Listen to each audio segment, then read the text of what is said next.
Hello everyone, स्वागत है आपका let's crack MP competition channel पे। तो आज यहाँ पे हम test series for child development and psychology के लिए यहाँ पे कुछ क्वेश्चनों का डिस्कशन करेंगे जो आपके एग्जाम पर्पज से बहुत ही महत्वपूर्ण साबित हो सकता है। तो आइए शुरू करते हैं। पहला क्वेश्चन, मूर्तिकारों में किस प्रकार की बुद्धिमत्ता पाई जाती है? दोस्तों, मूर्तिकारों में किस प्रकार की बुद्धिमत्ता पाई जाती है? पहला ऑप्शन है प्रगतिवादी। प्रगतिवादी है पहला ऑप्शन, प्रगतिवादी। दूसरा स्थानिक, तीसरा अंतर्वैयक्तिक और चौथा शारीरिक गतिक। तो दोस्तों यहाँ पे आपका जो सही ऑप्शन होगा वो कौन सा होगा? स्थानिक। कौन सी मूर्तिकारों में कौन सी बुद्धि पाई जाती है? स्थानिक। नेक्स्ट क्वेश्चन है आपका, विद्यालय में प्रदर्शन में सफलता सबसे महत्वपूर्ण है क्योंकि इससे बच्चों को निम्न में मदद मिलती है। दोस्तों, विद्यालय में जो प्रदर्शन में जो सफलता होती है वो बच्चों को किस तरह मदद करती है? पहला, छात्रों के समक्ष अपने ज्ञान का प्रदर्शन करने में, परीक्षा पास करने में, पुरस्कार जीतने में, या अधिगम के संबंध में अधिक आत्मविश्वास महसूस करना। तो इसका जो सही ऑप्शन होगा अधिगम के संबंध में अधिक आत्मविश्वास महसूस करना। नेक्स्ट क्वेश्चन है दोस्तों, प्रारंभिक अवस्था में शिशु अत्यधिक होते हैं बहिर्मुखी, निस्वार्थ, स्वकेंद्रित, परोपकारी। तो इसमें जो सही ऑप्शन होगा दोस्तों, प्रारंभिक अवस्था में शिशु बच्चे कैसे होते हैं? स्वकेंद्रित होते हैं। नेक्स्ट क्वेश्चन है, पारंपरिक रूपों में मैस्लो, यहाँ पे दोस्तों मैस्लो होगा। मैस्लो के सिद्धांत में कितने प्रकार की आवश्यकताओं को वर्णित किया गया है? पहला ऑप्शन है 2, सेकंड ऑप्शन 6, थर्ड ऑप्शन 5 और लास्ट ऑप्शन 3। तो आंसर जो सही आंसर होगा वो आपका 5। आंसर क्या है? 5। नेक्स्ट क्वेश्चन है, एक बहिर्मुखी बच्चा कैसा होगा? आपके आंतरिक मस्तिष्क से चिंतन को प्रेरित करेगा, बल्कि सिर्फ निरीक्षण करे, अधिक चिंतन और बातचीत करे, तीव्र वातावरण में रहना पसंद करे। एक बहिर्मुखी बालक कैसा होगा? तीव्र वातावरण में रहना पसंद करेगा। नेक्स्ट क्वेश्चन है दोस्तों, व्यक्तित्व शब्द निम्न से लिया गया है। व्यक्तित्व शब्द जो है किस भाषा से लिया गया है?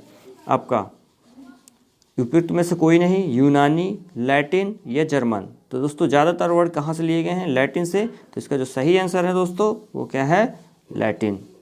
नेक्स्ट क्वेश्चन है, व्यक्तित्व आधारित अनुमानित परीक्षण से मूल्यांकन के परिणाम हैं सरल, विवादास्पद, व्यर्थ और वस्तुनिष्ठ। अगर दोस्तों किसी भी व्यक्ति का व्यक्तित्व पर आधारित अनुमानित परीक्षण किया जाए तो उसका जो रिजल्ट आएगा वो कैसा होगा? विवादास्पद। तो इसका जो सही आंसर है वो विवादास्पद।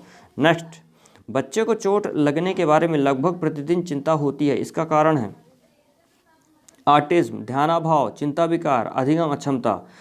तो बच्चे को चोट लगने के बारे में अगर प्रतिदिन चिंता होती है तो इसका जो सही ऑप्शन होगा वो क्या होगा? चिंता विकार। नेक्स्ट क्वेश्चन है, निम्नलिखित में से कौन सा एक व्यक्तिगत अंतर नहीं है? शरीर द्रव्यमान, बुद्धिमत्ता, अनुभव, अभिप्रेरणा। तो इसका जो सही आंसर है दोस्तों कौन सा होगा? आपका शरीर द्रव्यमान। जो शरीर द्रव्यमान है वो जो है अधिगम को संभवतः प्रभावित नहीं करता। नेक्स्ट क्वेश्चन है, निम्नलिखित में से कौन सा कैटल द्वारा तैयार किया गया व्यक्तित्व परीक्षण है? वाक्य पूर्णता परीक्षण, NEOFFI, 16 व्यक्तित्व का कारक प्रश्नावली, लोकस ऑफ कंट्रोल। तो इसका जो सही आंसर होगा दोस्तों वो होगा 16 व्यक्तित्व कारक प्रश्नावली। नेक्स्ट क्वेश्चन है, एक योग्यता परीक्षा में किसी व्यक्ति के भविष्य की उपलब्धियों की संभावनाओं का कोई भी अनुमान है? एक संभावना, एक निश्चितता, एक प्रश्न या एक धारणा। तो इसका जो सही ऑप्शन होगा वो क्या होगा दोस्तों? एक संभावना। किसी भी व्यक्ति के भविष्य की कल्पना करना, एक संभावना ही व्यक्त करना है। नेक्स्ट क्वेश्चन, उदाहरणों से सामान्यीकरण की ओर बढ़ना क्या है? सहसंबंध, आगमनात्मक, आकस्मिक या निगमनात्मक। दोस्तों उदाहरण से सामान्यीकरण बढ़ना कौन सा आंसर? इसका सही ऑप्शन होगा आगमनात्मक। नेक्स्ट क्वेश्चन है, बंडूरा पारस्परिक नियतिवाद में विश्वास करते थे, इसका अर्थ है परिवार और किसी का व्यवहार एक दूसरे के कारण बनता है, किसी का परिवार किसी के व्यवहार के कारण बनता है, किसी के व्यवहार से किसी का परिवेश प्रभावित होता है और किसी का व्यवहार किसी के परिवेश से स्वतंत्र है। यहाँ परिवेश होगा। तो इसका जो सही ऑप्शन होगा दोस्तों, देखिए परिवार और किसी का व्यवहार एक दूसरे को प्रभावित करते हैं, एक दूसरे के कारण बनता है। तो इसका जो सही ऑप्शन होगा वो फर्स्ट होगा। नेक्स्ट, बंडूरा, स्मृति को निम्न विधि से मापा जाता है। स्मृति को निम्न विधि से मापा जाता है दोस्तों, चार ऑप्शन दिए हुए हैं, पहला है याद करना, दूसरा साक्षात्कार करना, तीसरा अवलोकन करना और लास्ट है प्रयोग करना। तो दोस्तों स्मृति, जब भी हम कोई स्मृति को मापने की कोशिश करेंगे तो हम क्या करेंगे, ना तो साक्षात्कार करेंगे, ना अवलोकन करेंगे और ना ही प्रयोग करेंगे। इसका जो सही होगा याद करना होगा। स्मृति को मापने का जो सही विधि है वो है याद करना। नेक्स्ट, गार्डनर के अनुसार किसी आध्यात्मिक बुद्धिमत्ता होती है, गार्डनर के अनुसार आध्यात्मिक बुद्धिमत्ता होती है किसी की प्रारंभिक धारणा में परिवर्तन करने की क्षमता, जीवन के उद्देश्य के संबंध में जटिल समस्याओं पर विचार करने की क्षमता, प्राकृतिक दुनिया में भेद करने की क्षमता, अपनी स्वयं की शक्तियों कमजोरियों इच्छाओं और बुद्धिमत्ता का ज्ञान। तो दोस्तों गार्डनर के अनुसार आध्यात्मिक बुद्धि है किसी की जीवन के उद्देश्य के संबंध में जटिल समस्याओं पर विचार करने की क्षमता, जीवन के उद्देश्य के संबंध में जटिल समस्याओं पर विचार करने की क्षमता। ये जो है आपका सही आंसर होगा। नेक्स्ट, रचनात्मक मूल्यांकन है। रचनात्मक मूल्यांकन क्या है, एक प्रक्रिया जिसमें आदर्श धारणा शामिल नहीं है, मानदंड के अनुसार मानदंड के साथ तुलना कर छात्र अधिगम के मूल्यांकन द्वारा क्रियान्वित किया जाता है। उच्च कोटि मूल्यांकन के माध्यम से शिक्षार्थी की योग्यता निर्धारित करने के लिए उपयोग किया जाता है। शिक्षा के लिए अल्पतम लाभप्रद है क्योंकि यह शिक्षार्थी के गुण दोष को जानने में मदद नहीं करता। तो जो दोस्तों रचनात्मक मूल्यांकन क्या होगा, पहला ये पहला एक प्रक्रिया जिसमें आदर्श अवधारणा नहीं है, दूसरा मानदंड के साथ तुलना कर छात्र के मूल्यांकन का क्रियान्वयन किया जाता है, तीसरा उच्च कोटि मूल्यांकन के माध्यम से शिक्षार्थी की योग्यता निर्धारित करने के लिए उपयोग किया जाता है, ये भी रचनात्मक मूल्यांकन नहीं है, और शिक्षक के लिए अल्पतम लाभप्रद है क्योंकि यह शिक्षार्थी गुण और दोष को जानने में मदद नहीं करता है। तो दोस्तों जो इसका सही जो आंसर होगा वो होगा आपका एक प्रक्रिया जिसमें आदर्श धारणा शामिल नहीं है। ये क्वेश्चन, ये आंसर आपका फर्स्ट जो होगा वो आपका सही होगा। नेक्स्ट क्वेश्चन है, एक प्रगतिशील शिक्षा में शिक्षक की एक भूमिका है अनुशासक की, प्रशिक्षक की, मार्गदर्शक की या पाठ्य योजनाकार की। तो एक प्रगतिशील शिक्षा में शिक्षक की भूमिका कैसी होनी चाहिए दोस्तों, मार्गदर्शक की, ना कि अनुशासक की, ना प्रशिक्षक की, ना ही पाठ्य योजनाकार की, कैसी होगी, मार्गदर्शक की। नेक्स्ट क्वेश्चन है, शोध के अनुसार सहकर्मी मूल्यांकन मूल्यवान है क्योंकि छात्रों के बीच प्रतिस्पर्धा को प्रोत्साहित करता है। अब छात्र अपने काम पर एक दूसरे से प्रतिक्रिया प्राप्त कर सकते हैं, छात्र कक्षा में अपनी रैंक जानते हैं, यह छात्रों के मूल्यांकन के लिए शिक्षकों की कार्य के बोझ को कम करता है। तो दोस्तों शोध के अनुसार सहकर्मी मूल्यांकन क्यों आवश्यक है, सहकर्मी मूल्यवान है क्योंकि छात्र अपने काम पर एक दूसरे की प्रतिक्रिया प्राप्त कर लेते हैं। नेक्स्ट क्वेश्चन है, कभी कभी बच्चे माता पिता दोनों से अलग होते हैं, ऐसा क्यों होता है, इसका कारण क्या है। इसका जो पहला चार ऑप्शन दिए हुए हैं, पहला ऑप्शन है पृथक्करण दोस्तों, दूसरा ऑप्शन है विविधता, तीसरा ऑप्शन है बहुत प्रभुत्व और लास्ट ऑप्शन है प्रदीप्त गमन। तो इसका जो सही आंसर होगा दोस्तों वो क्या होगा आपका, विविधता।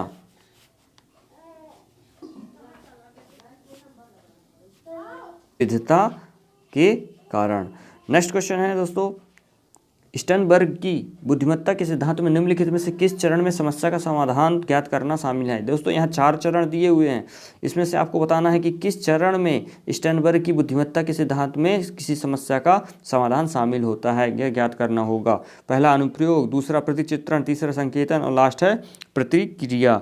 तो इसका जो सही ऑप्शन होगा क्या होगा, प्रतिक्रिया। सही ऑप्शन प्रतिक्रिया, लास्ट ऑप्शन आपका सही है। सामाजिक अधिगम सिद्धांत इनके द्वारा प्रतिपादित किया गया था। सामाजिक अधिगम सिद्धांत किसके द्वारा प्रतिपादित किया गया, 4 ऑप्शन है, बंडूरा, दूसरा स्किनर, तीसरा पाब्लो, चौथा जीन पियाजे। तो दोस्तों कौन सा क्वेश्चन, इसका जो सही आंसर होगा वो कौन सा होगा, बंडूरा। दोस्तों कौन सा होगा, बंडूरा। नेक्स्ट क्वेश्चन है, अन्य लोगों से के माध्यम से सामाजिक ज्ञान प्राप्त किया जाता है। तो दोस्तों इसका 4 ऑप्शन आपके पास है, फीडबैक, दूसरा हतोत्साहित, तीसरा प्रोत्साहन, लास्ट में तर्क। तो इसका जो सही आंसर है वो है फीडबैक। नेक्स्ट क्वेश्चन, निम्नलिखित में से कौन रचनात्मक चिंतन का उदाहरण है, तर्क करना, समय प्रबंधन, सक्रिय श्रवण, पूछताछ। निम्नलिखित से कौन रचनात्मक चिंतन का उदाहरण है। तो दोस्तों सबसे सही है पूछताछ। ठीक है दोस्तों, पूछताछ करने पे ही रचनात्मक चिंतन का उदाहरण होता है। नेक्स्ट क्वेश्चन है, तर्क संगत चिंतन शब्द निम्न से संबंधित है, व्यक्तित्व, मनोवृत्ति, बुद्धि, प्रेरणा। तर्क संगत चिंतन निम्न से संबंधित है, तो इसमें जो सही ऑप्शन होगा वो क्या होगा आपका, बुद्धि। नेक्स्ट क्वेश्चन है, औपचारिक वातावरण में होने वाले अधिगम का द्वारा अध्ययन किया जाता है, मनोवैज्ञानिक द्वारा, शिक्षा मनोवैज्ञानिक द्वारा, नैदानिक मनोवैज्ञानिक द्वारा या सामाजिक मनोवैज्ञानिक द्वारा। तो इसका जो सही होगा, सही ऑप्शन जो होगा वो होगा औपचारिक वातावरण में होने वाले अधिगम का अध्ययन शिक्षा मनोवैज्ञानिक द्वारा किया जाता है। नेक्स्ट क्वेश्चन है आपका, नेक्स्ट क्वेश्चन है दोस्तों, भाषा निम्नलिखित में से किस प्रकार की विषय वस्तु है? भाषा किस प्रकार की विषय वस्तु है? श्रवण, रूढ़िवाद, दृश्य या सांकेतिक? भाषा निम्नलिखित किस प्रकार की विषय वस्तु है दोस्तों? श्रवण, रूढ़िवाद, दृश्य या सांकेतिक? तो इसका जो सही ऑप्शन होगा वो क्या होगा? सांकेतिक।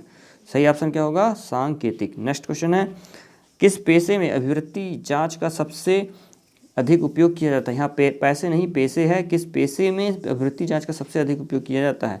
मार्गदर्शन, परामर्श, चिकित्सक, वकीलों या इंजीनियर? तो इसका जो सही ऑप्शन होगा, ना तो चिकित्सक, ना वकील, ना इंजीनियर, सबसे सही आंसर होगा आपका मार्गदर्शक। सही आंसर क्या होगा आपका? मार्गदर्शक। जी नेक्स्ट क्वेश्चन। तो ये दोस्तों ये इस तरह आपके जो कंप्लीट हुए क्वेश्चन। आई होप ये वीडियो आपको पसंद आया होगा। अगर वीडियो पसंद आए तो लाइक करिए और सब्सक्राइब करिए और चैनल को शेयर करना ना भूलें। तो दोस्तों आपकी सफलता के लिए ये एक और वीडियो था। हम निरंतर आपकी सफलता के लिए प्रयास करते रहेंगे। सभी भाई बहनों जो भावी शिक्षक हैं उनको मेरा नमस्कार, और वो उनके सफलता में हमारा एक छोटा सा प्रयास है। तो दोस्तों अगर ये पसंद आए तो चैनल को लाइक करें और सब्सक्राइब करना ना भूलें। तो दोस्तों मिलते हैं नेक्स्ट वीडियो में, तब तक के लिए जय हिंद, जय भारत।